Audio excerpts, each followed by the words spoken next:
আসসালামু আলাইকুম। এটিএন বাংলার গ্রামগঞ্জের খবরে সবাইকে স্বাগত জানাচ্ছি। আমি শামীমা আক্তার।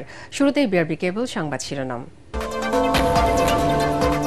প্রবল বর্ষণে দেশের সার্বিক বন্যা পরিস্থিতির অবনতি, অর্ধ শতাধিক গ্রাম প্লাবিত, ফেনীতে বাঁধ ভেঙে ডুবেছে ফসলি জমি, বৃষ্টিতে দুর্ভোগে কর্মজীবী মানুষ। বিএসএফ এখন খুনি বাহিনীতে পরিণত হয়েছে চুয়াডাঙ্গায়। জুলাই পদযাত্রায় বললেন এনসিপির আহ্বায়ক নাহিদ ইসলাম, দেশবাসীকে হত্যাযজ্ঞ প্রতিহতের আহ্বান। এবং সংস্কারের অভাবে বেহাল দশা কুমিল্লার প্রধান খাদ্য গুদামের, বেশিরভাগ ভবন অকেজো, নষ্ট হচ্ছে কৃষকের ফসল। শুনছিলেন বিআরবি কেবল সংবাদ শিরোনাম, এবার বিস্তারিত। সাগরে লঘুচাপের কারণে টানা বৃষ্টি ও উজানের ঢলে দেশের সার্বিক বন্যা পরিস্থিতির অবনতি হয়েছে। এতে পানি বন্দী হয়ে পড়েছে বহু মানুষ, অর্ধশতাধিক গ্রাম প্লাবিত হয়েছে। ফেনীতে কয়েক জায়গায় বন্যা নিয়ন্ত্রণ বাঁধ ভেঙে প্লাবিত হচ্ছে নিম্নাঞ্চলে। নোয়াখালীও ডুবে গেছে পানিতে। ভোলায় বৃষ্টির দাপটে ভেঙে গেছে ঘাট, বন্ধ রয়েছে সব ধরনের লঞ্চ চলাচল। খাগড়াছড়িতে দেখা দিয়েছে ভূমিধসের শঙ্কা। এছাড়া লঘুচাপের প্রভাবে প্লাবিত হয়েছে সাতক্ষীরার নিচু এলাকাগুলো। জাহিদুল আলমের রিপোর্টে বিস্তারিত। ভয়াবহ বন্যায় বিপর্যস্ত দেশের দক্ষিণ পূর্বাঞ্চল।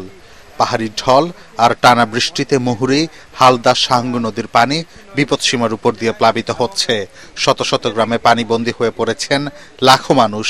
পানির তরে ভেসে গেছে ফসলি জমি, মাছের ঘের, গবাদি পশু, হাঁস মুরগির খামার।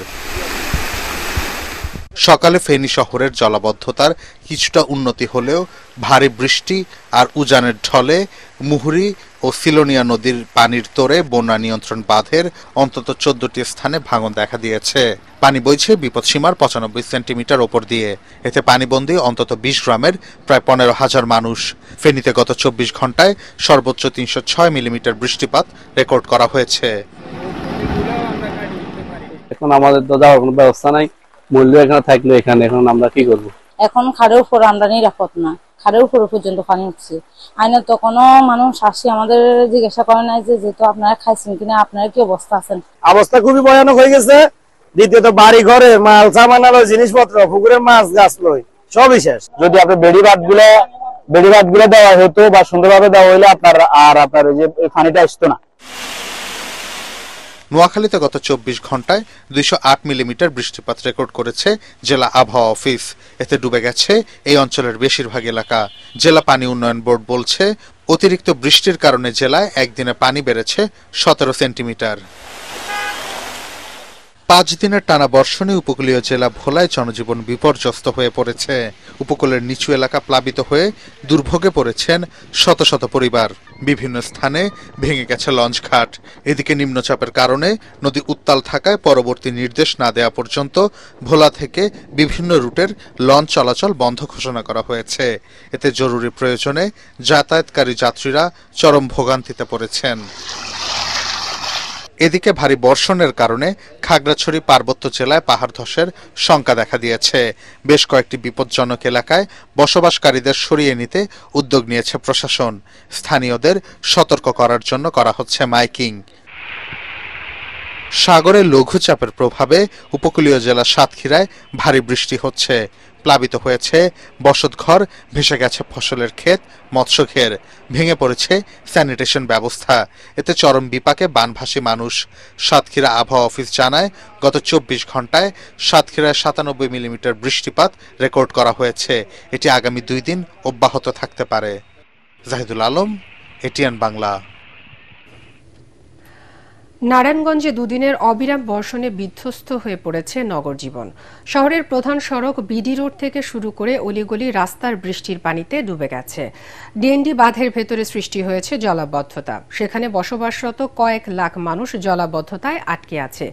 এদিকে শহরের মাইজডাইর, গলাচিপা, দেওভোগ, ইসডাইর, গাবতলী এবং পতেঙ্গার মোড়সহ আশেপাশের বিভিন্ন এলাকায় রাস্তা তলিয়ে যাওয়ায় জনসাধারণকে পোহাতে হচ্ছে চরম দুর্ভোগ। ভারতীয় সীমান্তরক্ষী বাহিনী বিএসএফ এখন খুনি বাহিনীতে পরিণত হয়েছে বলে মন্তব্য করেছেন জাতীয় নাগরিক পার্টি এনসিপির আহ্বায়ক নাহিদ ইসলাম। তিনি বলেন, চুয়াডাঙ্গা সহ দেশের বিভিন্ন সীমান্তে ৫৪ বছর ধরে সাধারণ মানুষকে হত্যা করেছে বিএসএফ। দেশবাসীকে এই হত্যাযজ্ঞ প্রতিহতে আহ্বান জানান তিনি। দুপুরে চুয়াডাঙ্গার হাসান চত্বরে জাতীয় নাগরিক পার্টির পথসভায় নাহিদ ইসলাম এসব কথা বলেন। এর আগে দেশ গড়তে জুলাই পদযাত্রার নবম দিনে চুয়াডাঙ্গার হাট বোয়ালিয়া থেকে পদযাত্রা শুরু করে এনসিপি নেতারা। চুয়াডাঙ্গা প্রতিনিধি রফিক রহমানের তথ্য ও ছবিতে রিপোর্ট করেছেন মাজহারুল হক মুহাজ্জির। দেশ গড়তে জুলাই পদযাত্রার নবম দিনে জাতীয় নাগরিক পার্টি এনসিপির নেতাকর্মীরা যান সীমান্তবর্তী জেলা চুয়াডাঙ্গায়। এই উপলক্ষে জেলার হাটবোয়ালিয়া ও আলমডাঙ্গাতে হাজির নাহিদ, হাসনাত, সামান্তারা। বৃষ্টি উপেক্ষা করেই রাস্তার দুই পাশে দাঁড়িয়ে শত শত মানুষ হাত নেড়ে বরণ করে নেয় তাদের। দুপুরে চুয়াডাঙ্গার শহীদ হাসান চত্বরে অনুষ্ঠিত হয় পথসভা। এ সময় ২৪ শহীদের আকাঙ্ক্ষা বাস্তবায়নে এনসিপি বদ্ধপরিকর বলে জানান এনসিপি নেতারা। আমরা স্পষ্টভাবে বলতে চাই, আলমডাঙ্গার মাটিতে আর নেক্সট টাইম যদি চাঁদাবাজির কোন চিন্তা করেন, পিটিয়ে থেকে ছাল তুলে ফেলবো। দেশের মানুষ বাংলাদেশকে যেই জায়গায় দেখতে চেয়েছিল, আরেক জুলাই আসার পরও এই ১ বছরে বাংলাদেশকে আমরা সেই জায়গায় এখন পর্যন্ত দেখতে পাইনি।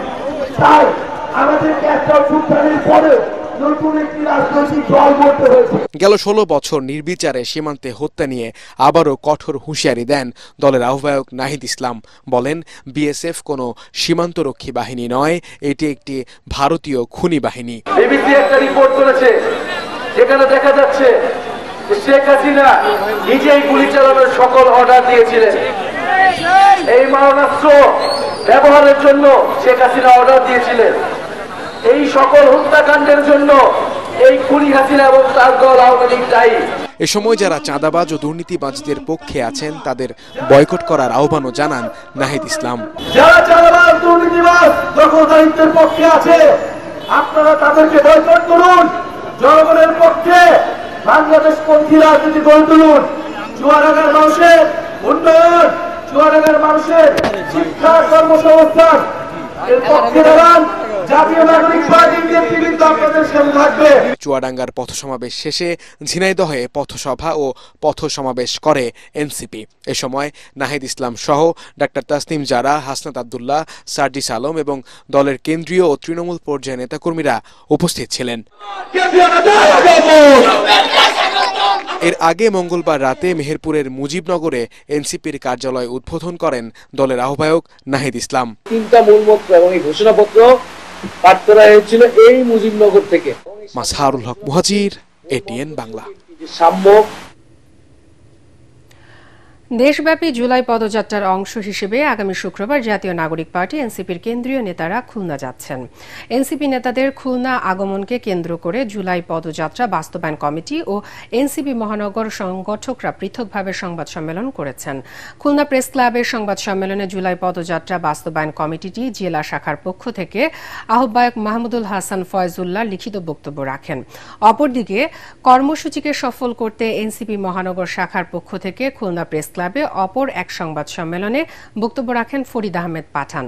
উভয় সংবাদ সম্মেলন থেকে শুক্রবার বিকেল ৫টায় শিববাড়ি মোড় এবং সন্ধ্যা ৭টায় পিপলস মোড়ে পথসভা অনুষ্ঠিত হবে বলে জানানো হয়।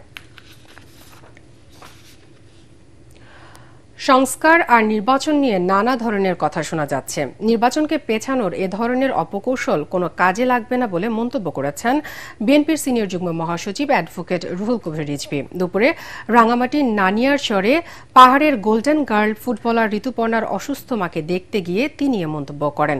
এ সময় রিজভী বলেন, বিএনপির ভারপ্রাপ্ত চেয়ারম্যান তারেক রহমানের নির্দেশে ঋতুপর্ণার মায়ের চিকিৎসার ব্যয় বহনের সিদ্ধান্ত নিয়েছে বিএনপি পরিবার। পরে ঋতুপর্ণার মা ভুজিপতি চাকমার হাতে ২ লাখ টাকার অর্থ সহায়তা তুলে দেওয়া হয়।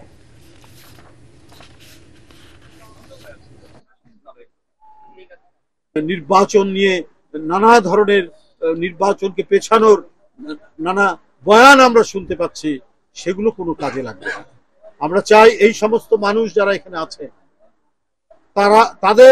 তারা হচ্ছে শক্তিশালী, তারা নির্বাচিত করবে কোন দল ক্ষমতায় আসবে, তারা নির্বাচিত করবে কে এমপি হবে।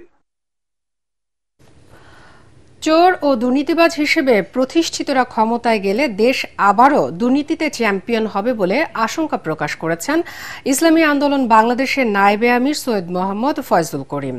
রাষ্ট্রীয় সংস্কার, গণহত্যার বিচার ও সংখ্যানুপাতিক পদ্ধতিতে নির্বাচনের দাবিতে নাটোরে ইসলামী আন্দোলন বাংলাদেশ আয়োজিত গণসমাবেশে তিনি কথা বলেন। তার দাবি, আওয়ামী লীগ, বিএনপি ও জাতীয় পার্টির শাসন দেশের মানুষ দেখেছে, নতুন করে তাদের আর পরীক্ষা নেয়ার কিছু নেই। তাই আগামী নির্বাচনে ইসলামী দলগুলোকে দেশ পরিচালনার দায়িত্ব দেওয়ার আহ্বান জানান তিনি। জুলাই বিপ্লবে যারা রাজপথে ছিলেন, এখন তারা রাষ্ট্র সংস্কারে আগামীর কর্মপরিকল্পনা ঠিক করবেন। আওয়ামী লীগ বারবার ক্ষমতায় ছিল, বিএনপি বারবার ক্ষমতায় ছিল, জাতীয় পার্টি ক্ষমতায় ছিল। কি উপহার দিয়েছে আপনারা সবাই জানেন। যাকে পরীক্ষা করেছেন দ্বিতীয়বার পরীক্ষা করার কোনো দরকার নেই। একটাবার পরীক্ষা নেন, দেখেন আমরা রেজাল্ট কি করি। যদি ভালো রেজাল্ট করতে না পারি, আল্লাহর কসম করে বললাম আর কোনোদিন পরীক্ষা দেওয়ার জন্য আসবো না। কুমিল্লার মুরাদনগরে ৩ জনকে পিটিয়ে হত্যার ঘটনায় গ্রেফতার ৮ জনকে ৩ দিনের রিমান্ডে নিয়েছে পুলিশ। সকালে ৭ দিনের রিমান্ড চেয়ে কড়া নিরাপত্তায় তাদেরকে কারাগার থেকে কুমিল্লার চিফ জুডিশিয়াল ১১ নম্বর আমলি আদালতে নেওয়া হয়। পরে শুনানি শেষে ৩ দিনের রিমান্ড মঞ্জুর করেন আদালতের বিচারক senior judicial magistrate Mominul Haque. গত ৪ জুলাই মুরাদনগরের করইবাড়ি এলাকায় মাদক কারবারের অভিযোগ এনে নিজ বাড়িতে রোকসানা বেগম রুবি, তার মেয়ে জোনাকি আক্তার ও ছেলে রাসেল মিয়াকে পিটিয়ে ও কুপিয়ে হত্যা করা হয়। এ ঘটনায় রোকসানার বড় মেয়ে রিক্তা আক্তার বাদী হয়ে ৩৮ জনের নাম উল্লেখ সহ অজ্ঞাত আরও ২৫ জনের বিরুদ্ধে একটি হত্যা মামলা দায়ের করেন।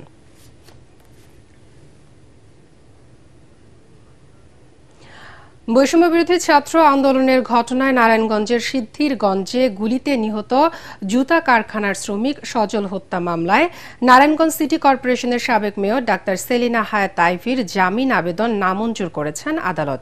দুপুরে নারায়ণগঞ্জ জেলা ও দায়রা জজ আদালতের বিচারক আবু শামীম আজাদ দুপক্ষের শুনানি শেষে এ আদেশ দেন। এর আগে মামলায় আইভির পক্ষের আইনজীবীরা আদালতের কাছে জামিন আবেদন করেন। অপরদিকে বাদী ও রাষ্ট্রপক্ষের আইনজীবীরা জামিনের বিরোধিতা করেন। বৈষম্যবিরোধী ছাত্র আন্দোলন চলাকালে গত বছরের ২০ জুলাই বিকেলে ঢাকা চট্টগ্রাম মহাসড়কের শিমরাইল এলাকায় গুলিবিদ্ধ হয়ে নিহত হয় সজল। এ ঘটনায় চলতি বছরের ১৬ মে সজলের মা বাদী হয়ে সিদ্ধিরগঞ্জ থানায় ৬২ জনের নাম উল্লেখ এবং অজ্ঞাত আরও ১ থেকে ১.৫ শতাধিক ব্যক্তিকে আসামি করে একটি হত্যা মামলা দায়ের করেন। ১৭ কোটি টাকার জ্ঞাত আয় বহির্ভূত সম্পদ অর্জনের অভিযোগে খুলনা সিটি কর্পোরেশনের সাবেক মেয়র তালুকদার আব্দুল খালেক এবং তার স্ত্রী, সাবেক বন এবং পরিবেশ বিষয়ক উপমন্ত্রী হাবিবুন নাহারের বিরুদ্ধে পৃথক ২টি মামলা দায়ের করেছে দুর্নীতি দমন কমিশন দুদক।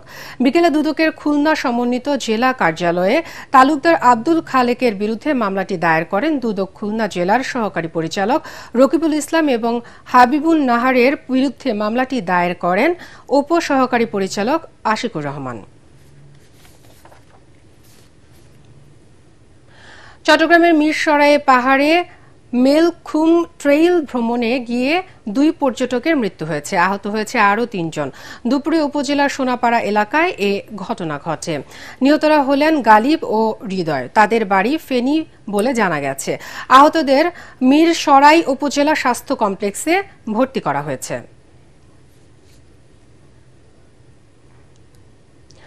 খানাখন্দ সড়ক, জলাবদ্ধতা, জীর্ণ শীর্ণ ভবন আর স্থান স্বল্পতায় বেহাল দশা কুমিল্লা জেলার অন্যতম প্রধান খাদ্য গুদামটির। নগরীর ধর্মপুরে স্থাপিত গুদামের বেশিরভাগ ভবন অকেজো ১২ বছর ধরে। সংস্কার হবে এমন করে পার হচ্ছে বছরের পর বছর। সংস্কার নিয়ে একনেকে একটি প্রকল্প দেয়া থাকলেও তা আলোর মুখ দেখেনি। তবে প্রকল্প পাশ হবে বলে আশা প্রকাশ করেছেন গুদামের দায়িত্বরত কর্মকর্তারা। কুমিল্লা প্রতিনিধি খায়রুল আহসান মানিকের পাঠানো প্রতিবেদন জানাচ্ছেন জাহেদুল আলম। কুমিল্লা নগরের ধর্মপুরে জেলার প্রথম শ্রেণীর খাদ্য গুদামটির কার্যক্রম শুরু হয় ১৯৫২ সালে। ১৪টি ভবনের মধ্যে কাগজে কলমে ৭টি চালু থাকলেও পরিত্যক্ত অবস্থায় রয়েছে আরও ৪টি ভবন। আর বাকি যে 3টি ভবন রয়েছে জলাবদ্ধতার জন্য সেগুলোর ধারণ ক্ষমতাও 10,000 মেট্রিক টন থেকে কমে 6,000-এ দাঁড়িয়েছে। গুদামে মালামাল আনা নেয়ার একমাত্র রাস্তাটি খানাখন্দে ভরা। তাছাড়া ভবনগুলো মালামাল রাখার অনুপযোগী হয়ে পড়েছে। এতে ধান, চাল ও গম রাখতে বিপাকে কৃষকরা। যাতায়াতের সমস্যাটা সবচেয়ে বড় সমস্যা। ছোট গাড়ি দিয়ে ধান আনি কৃষকরা, আইনা মনে করেন যে ভোগান্তির হয়তো। গুদামের ভিতরে পানি আর পানি, আর বিশাল বড় বড় গর্ত, মাঝখানে মাল আনতে ছোট গাড়ি করে বড় গাড়ি করে মাল পাঠাচ্ছে। এক একটা পাটনি মনে করেন প্রত্যেকটা দিন 3,000 ভাড়া দিয়ে বানাইতেছে। খাদ্য গুদাম সংশ্লিষ্টরা জানান, খাদ্য গুদামটি সংস্কারে একনেকে প্রকল্প অনুমোদনের কাজ চলমান রয়েছে। মাননীয় খাদ্য উপদেষ্টা মহোদয় এবং ডিসি স্যারের উদ্যোগে ওনারা বলছে যে এখানে একনেকে যে কাজ দেওয়া আছে তা প্রকল্পটা বাস্তবায়নের চেষ্টা চলছে। দীর্ঘদিন এ অবস্থা চলমান থাকলেও সুরাহা হচ্ছে না সমস্যাটির। আর এ অবস্থায় খাদ্যের মতো গুরুত্বপূর্ণ জিনিসগুলো থাকছে অনিরাপদ অবস্থায়। Bureau report, ATN Bangla. চট্টগ্রাম বন্দরের new mooring container terminal NCT পরিদর্শন করেছেন নৌবাহিনী প্রধান অ্যাডমিরাল এম নাজমুল হাসান। দুপুরে তিনি এনসিটি 2 জেটি এলাকায় কন্টেইনার হ্যান্ডেলিং কার্যক্রম, এ প্রেস পয়েন্টে কন্টেইনার এক্সটামিন কার্যক্রম এবং সিটিএমএস ভবনে টার্মিনাল অপারেশন সিস্টেম কার্যক্রম পরিদর্শন করেন। এ সময় চট্টগ্রাম ড্রাই ডক লিমিটেড এনসিটির দায়িত্ব গ্রহণের ফলে বন্দরের কর্মকাণ্ডে শৃঙ্খলা, সময়ানুবর্তিতা এবং কর্মদক্ষতা বৃদ্ধির মাধ্যমে বন্দরের কার্যক্রমকে আরও বেগবান করবে বলে আশা ব্যক্ত করেন। চট্টগ্রাম নৌ অঞ্চল কমান্ডার, বন্দর চেয়ারম্যান এবং চট্টগ্রাম ড্রাই ডক লিমিটেডের এমডি সহ অন্যান্যরা এ সময় উপস্থিত ছিলেন।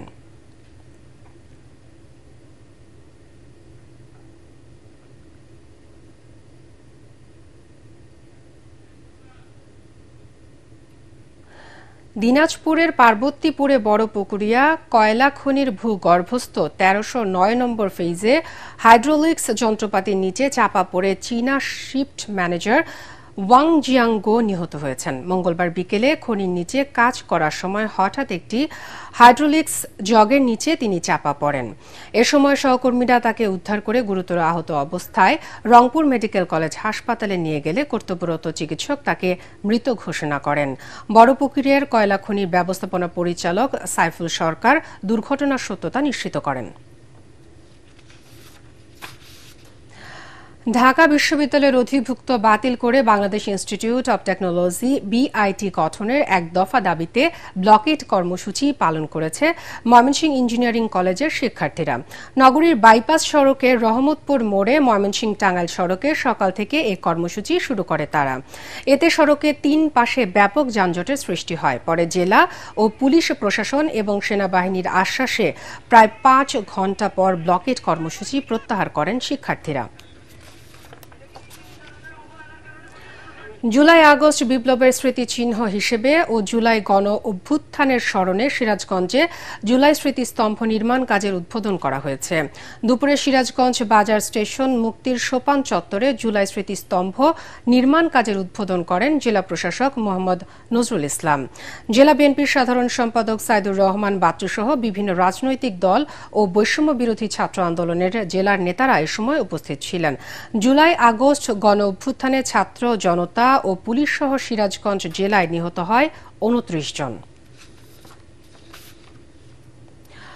জয়পুরহাট চিনিকলের স্টেডিয়াম মোড় থেকে 5 বিবি সড়কের কাশিয়াবাড়ি মোড় পর্যন্ত বাইপাস সড়কটির এখন বেহাল দশা। শহরে যানজটের কারণে এ সড়ক দিয়ে হিলি স্থলবন্দর থেকে ভারী ট্রাকগুলো নওগাঁ, রাজশাহী, চাঁপাইনবাবগঞ্জ সহ বিভিন্ন অঞ্চলে চলাচল করে। ফলে বছরের পর বছর সংস্কার না হওয়ায় ছোট বড় গর্ত ও খানাখন্দে সড়কটি মরণ ফাঁদে পরিণত হয়েছে। এরপরও ঝুঁকি নিয়ে চলাচল করছে শত শত যানবাহন। এতে প্রায়ই ঘটছে ছোট বড় দুর্ঘটনা।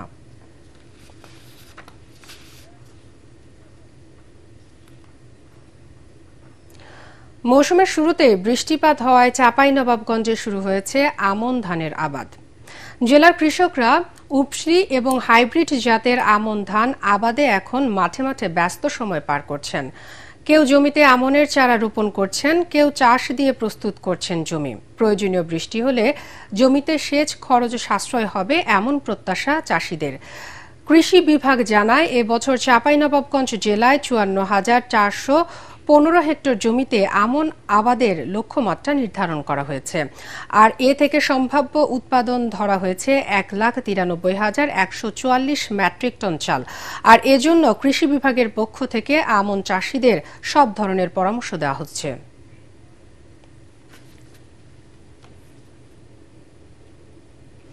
পরবর্তী সংবাদ দেখার আমন্ত্রণ জানিয়ে এখনকার মতো শেষ করছি। এটিএন বাংলা সংবাদ ইউটিউবে দেখতে ব্রাউজ করুন youtube/ATN বাংলা নিউজ। এতক্ষণ সাথে থাকার জন্য ধন্যবাদ সবাইকে।